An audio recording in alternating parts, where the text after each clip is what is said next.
আসসালামু আলাইকুম, আমি ফারহান দুলাল।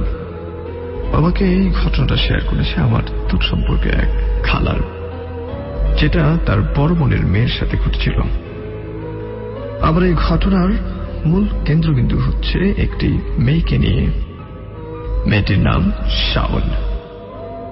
বাবা মার একমাত্র সন্তান ছিল মেয়েটি। ওর যখন জন্ম হয়েছিল ওর দুটি হাত ভাঙা ছিল, যার ফলে ওর বাবা ওকে ডাক্তারের কাছে নিয়ে যায়। ওকে যখন ডাক্তার দেখিয়ে বাসায় ফিরছেন, চারদিকে ঘন কালো অন্ধকার নেমে এসেছিল। মাগরিবের আজান দিচ্ছে। অনেকেই বলেন এই সময়টা নাকি কালী সন্ধ্যা বলা হয়, আর কালী সন্ধ্যায় খারাপ আত্মা, জিন, পিশাচ সব ঘুরে বেড়ায় ওদের বাসার সামনেই। একটা ডাস্টবিন ছিল যার সামনে এসে রিক্সা থেমে যায়, আর ঘটনার শুরুটাও হয় ওখান থেকেই। ওকে যখন বাসায় নিয়ে আসা হলো তখন থেকে শুরু হয়েছিল ওর কান্না, এক অদ্ভুত ধরনের কান্না। সব থেকে অদ্ভুত ব্যাপার হলো মেয়েটা কাঁদতে কাঁদতেই ওর শরীরের রং বদলে যাচ্ছিল, কখনো লাল, কখনো নীল, কখনো বা একেবারেই ফ্যাকাশে। এমন করে কান্না চলল পুরো 2 দিন। কোনো কিছু না খেয়েই এক নাগারে কেঁদে চলছে।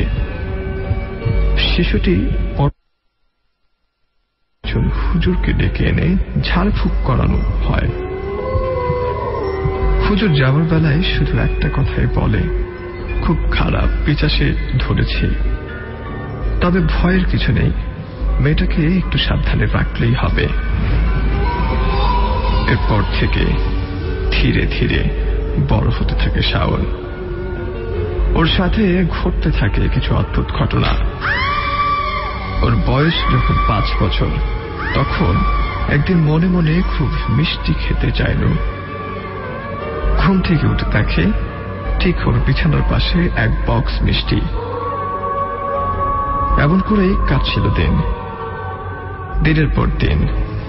যখন যাই চাইতো সাথে সাথে পেয়ে যেত, আর ওর সবসময় মনে হতো কে যেন দূর থেকে আড়াল থেকে দেখছে ওকে।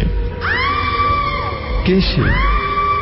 ওর বয়স যখন 16 বছর, তখন ওর মা বাবাকে নিয়ে জরুরি কোনো একটা কাজে গ্রামের বাড়িতে পাঠায়। সেদিন ও ছিল বাসার একেবারে একা।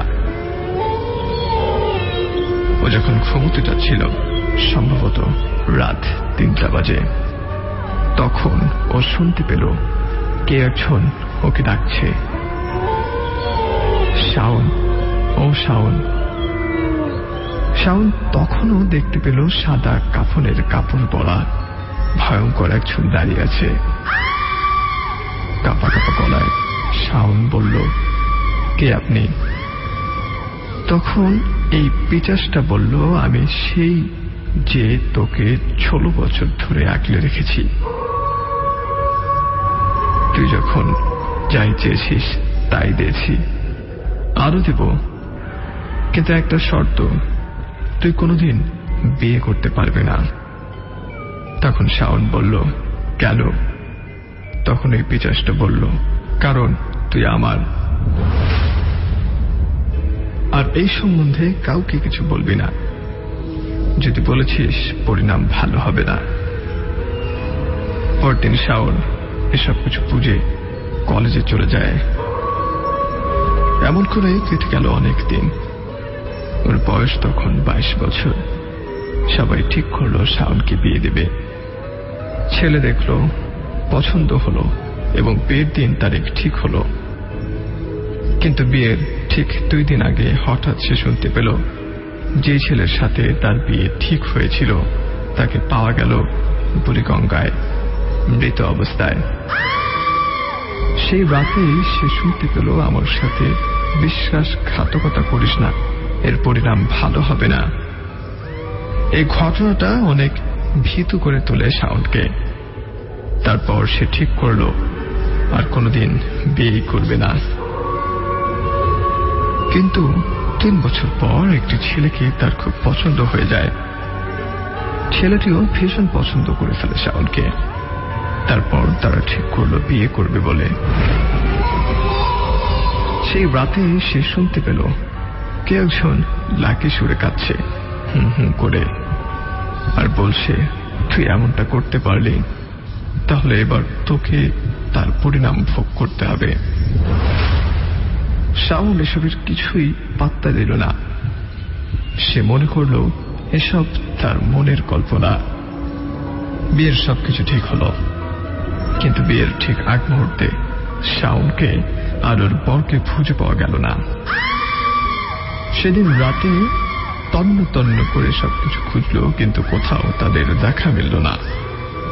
পরদিন ঠিক যখন কালীর সন্ধ্যা, তখন শাওনকে পাওয়া গেল বাড়ির পেছনে বটগাছের সাথে বিয়ের শাড়ি পরে ঝুলন্ত অবস্থায়। আর ওর বরকে পাওয়া গেল বাড়ির ছাদে মৃত অবস্থায়।